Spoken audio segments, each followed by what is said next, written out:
Now, one of the things I'm going to say, when I go to do a chest workout or a push workout or whatever it may be, I always start off by warming up my chest with an isolation movement.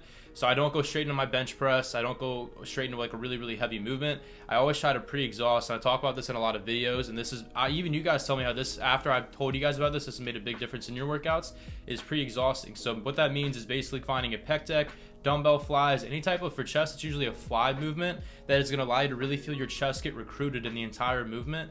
And it's going to be around, I don't know, maybe 2-3 sets of 15 to 20 reps, not going to failure, not really exerting yourself at all, just really focusing on getting a stretch and contraction and getting blood flow going into your pecs. Now, after you do that pre-exhaustion, those few sets, you're going to want to pick a movement where you're able to have the most amount of mechanical tension, which is the primary driver when it comes to hypertrophy. So that basically what that means is you want to find an exercise where you're going to be able to recruit the most amount of muscle fibers, and that is going to be by putting on the most amount of weight. So for a lot of people, that's going to be a dumbbell bench press or a barbell bench press. Now for me, I always like to prioritize incline movements just because a lot of people tend to have a lacking upper chest.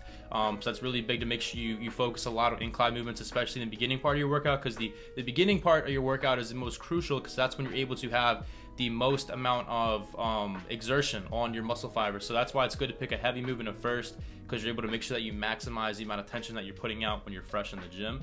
So I recommend doing like an incline dumbbell press to start off, or incline barbell press. You can always switch it up and do flat just to see where you're at, but I always think incline movements are going to be superior to flat when it comes to building a chest.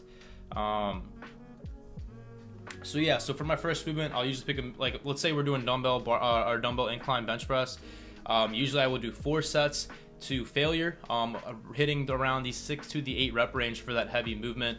And then any that looks like I'll do, I don't know, I'll start with a warm-up set of like 60 pounds and not go to failure on that. I won't count that as a working set. And then after that, I'll do 4 working sets of a weight that I feel like I can get 6 to 8 reps with. If I get more, that's good. Next week I'll go up in weight. Just make sure you're tracking it so you can really watch your progressive overload.